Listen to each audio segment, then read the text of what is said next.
آج بھارت کے آئین کی تمہید کے متعلق گفتگو کی جائے گی۔ اس سے پہلے بھارت کے آئین کا مختصر تعارف کیا جا چکا ہے۔ بھارت کے آئین کی تمہید کے متعلق پوچھے جانے والے اکثر سوالات، مثلاً بھارت کے آئین کی تمہید یعنی پریمبل کیا ہے، اس تمہید کو کس نے کب بنایا اور کہاں سے لیا، اس تمہید میں کیا بیان کیا گیا اور اس کا مطلب کیا ہے، کیا اس تمہید میں بدلاؤ کیا جا سکتا ہے، اب تک اس تمہید میں کتنی مرتبہ ترمیم ہوئی، ان سب سوالات کے جوابات اس ویڈیو میں پیش کیے جائیں گے۔ پہلے ایک مرتبہ ہم اس تمہید کو پڑھ لیتے ہیں۔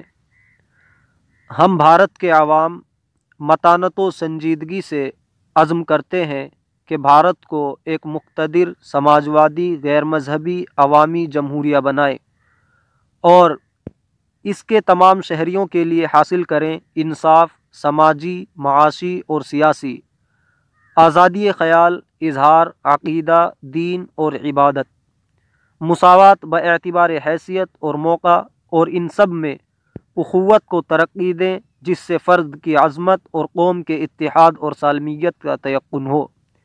اپنی آئین ساز اسمبلی میں آج 26 نومبر 1949 عیسوی کو یہ آئین ذریعہ احاطہ اختیار کرتے ہیں، وضع کرتے ہیں اور اپنے آپ پر نافذ کرتے ہیں۔ پہلا سوال یہ ہے کہ بھارت کے آئین کی تمہید کیا ہے؟ جواب اس کا یہ ہے کہ تمہید بھارت کے آئین کی روح، اس کا تعارف اور کنجی ہے۔ کہا جاتا ہے کہ آئین کو بنانے والوں کے ذہن میں جو کچھ اس وقت چل رہا تھا وہ سب اس تمہید میں بیان کر دیا گیا ہے۔ اس کو بھارت کے آئین کا نچوڑ بھی کہا جاتا ہے۔ دوستو، تمہید اس کو اردو میں کہا جاتا ہے اور انگلش میں اس کو پریمبل کہتے ہیں اور ہندی میں سنویدھان کی پرستاونا۔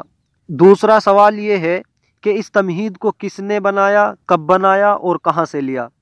اس کا جواب یہ ہے کہ اس تمہید کو مسودے کی شکل میں سب سے پہلے جواہر لال نہرو نے ارکان مجلس کے سامنے 13 دسمبر 1946 عیسوی کو پیش کیا اور 22 جنوری 1947 عیسوی کو اسے منظور کر لیا گیا۔ اس کو بنانے کا خیال اور آئیڈیا امریکہ کے آئین سے پیدا ہوا اور آسٹریلیا کی انگریزی زبان میں اس کو لکھا گیا۔ تیسرا سوال یہ تھا کہ اس میں کیا بیان کیا گیا اور اس کا مطلب کیا ہے؟ تو دوستو، اس تمہید کو 4 حصوں میں تقسیم کیا جاتا ہے۔ پہلے حصے کو ہم آئین کا ماخذ، سورس آف انڈین کانسٹیٹیوشن کہتے ہیں۔ دوسرے حصے میں ریاست کی نوعیت، نیچر آف انڈین اسٹیٹ کو بیان کیا گیا ہے، اور تیسرے حصے میں ریاست کے مقاصد، آبجیکٹیوز آف انڈین اسٹیٹ کو بیان کیا گیا ہے، اور چوتھے حصے میں آئین کو اختیار کرنے کی تاریخ، ڈیٹ آف اٹس ایڈoption کو بیان کیا گیا ہے۔ اب تمہید میں بیان کیے ہوئے خاص الفاظ کے مطلب کو سمجھتے ہیں۔ سب سے پہلا لفظ ہم بھارت کے عوام، وی دا پیپل آف انڈیا۔ اس کا مطلب یہ ہے کہ اس قانون کو وضع کرنے والے بھارت کے عوام ہیں۔ کسی غیر ملکی طاقت یا کسی ایک شخص نے اس کو بنا کر ہمارے اوپر نافذ نہیں کیا ہے، بلکہ پوری طاقت اور قوت یہاں کے عوام کو حاصل ہے۔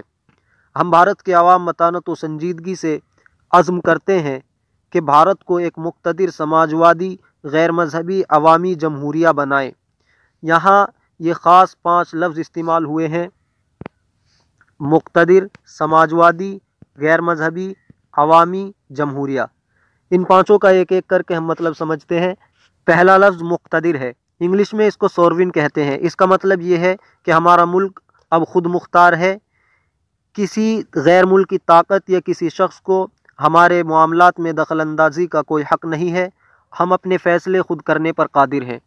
دوسرا لفظ سماجوادی، سوشلسٹ۔ اس کا مطلب یہ ہے کہ پورے سماج اور پورے معاشرے کے لیے کام کیا جائے گا۔ ایسا نہیں ہے کہ کسی ایک شخص کو بلندی عطا کر دی جائے، غریب طبقے کو نیچے دبا دیا جائے اور امیروں کو اوپر اٹھا دیا جائے۔ غیر مذہبی، سیکولر۔ اس کا مطلب یہ ہے کہ اس ملک کا کوئی خاص مذہب نہیں ہوگا، بلکہ یہاں تمام مذاہب کو برابری حاصل ہوگی۔ عوامی، ڈیموکریٹک۔ اس کا مطلب یہ ہے کہ یہاں کے حکمرانوں کو عوام منتخب کرے گی۔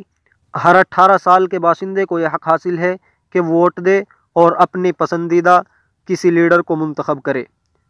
جمہوریہ۔ اس کا مطلب یہ ہے کہ یہاں کا جو اعلیٰ عہدہ ہے، صدر جمہوریہ جس کو کہا جاتا ہے، اس کا ایک وقت متعین ہوگا، مثلا 5 سال ہے۔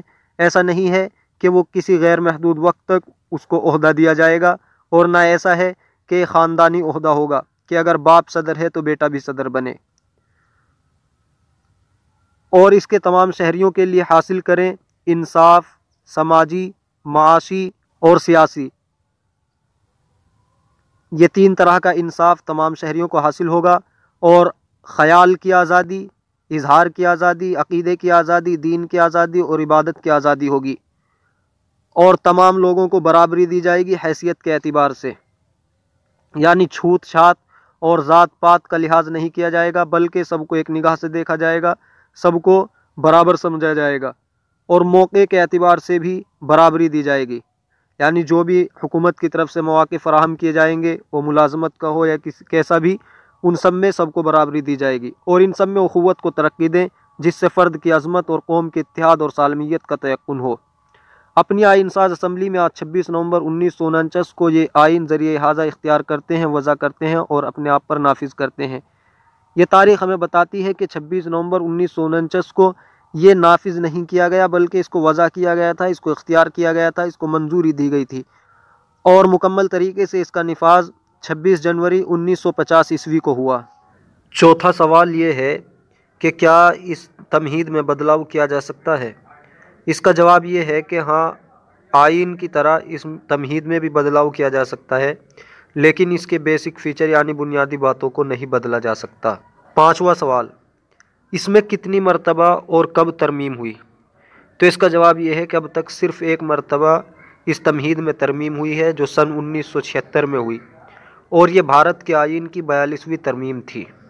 ہمارے آئین کی تمہید میں پہلے یہ 3 لفظ نہیں تھے: نمبر 1 سوشلسٹ یعنی سماجوادی، نمبر 2 سیکولر یعنی غیر مذہبی، نمبر 3 انٹیگریٹی یعنی سالمیت۔ جب پہلی مرتبہ یہ ترمیم ہوئی 1976 میں، تو انہی 3 لفظوں کو اس میں جوڑا گیا۔ امید ہے کہ آپ بھارت کے آئین کی تمہید کے متعلق کیے جانے والے تمام سوالات کے جوابات سمجھ گئے ہوں گے۔ ایک مرتبہ پھر دیکھ لیتے ہیں بھارت کے آئین کی تمہید کیا ہے۔ تو اس کا جواب دیا جائے گا کہ تمہید بھارت کے آئین کی روح، اس کا تعارف اور کنجی ہے۔ نمبر 2، اس تمہید کو کس نے کب بنایا اور کہاں سے لیا؟ تو اس کا جواب دیا جائے گا کہ اس تمہید کو مسودے کی شکل میں جواہر لال نہرو نے ارکان مجلس کے سامنے 13 دسمبر 1946 عیسوی کو پیش کیا، اور 22 جنوری 1947 عیسوی کو اسے منظور کر لیا گیا۔ اس کو بنانے کا خیال امریکہ کے آئین سے پیدا ہوا اور آسٹریلیا کی انگریزی زبان میں لکھا گیا۔ نمبر 3، اس میں کیا بیان کیا گیا اور اس کا مطلب کیا ہے؟ اس کا جواب بھی آپ کے سامنے آ چکا ہے۔ نمبر 4، کیا اس میں بدلاؤ کیا جا سکتا ہے؟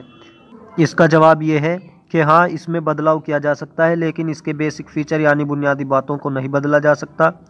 نمبر 5، اس میں کتنی مرتبہ اور کب ترمیم ہوئی؟ جواب یہ ہے کہ اب تک صرف ایک مرتبہ ترمیم ہوئی، جو 1976 عیسوی میں ہوئی، اور یہ بھارت کے آئین کی 42ویں ترمیم تھی۔ اور یہ ترمیم اس طرح ہوئی کہ ہمارے بھارت کے آئین کی تمہید میں پہلے یہ 3 لفظ شامل نہیں تھے: سوشلسٹ یعنی سماجوادی، سیکولر یعنی غیر مذہبی، اور انٹیگریٹی یعنی سالمیت۔ ان تینوں کو اسی ترمیم کے تحت ہمارے بھارت کے آئین کی تمہید میں جوڑا گیا۔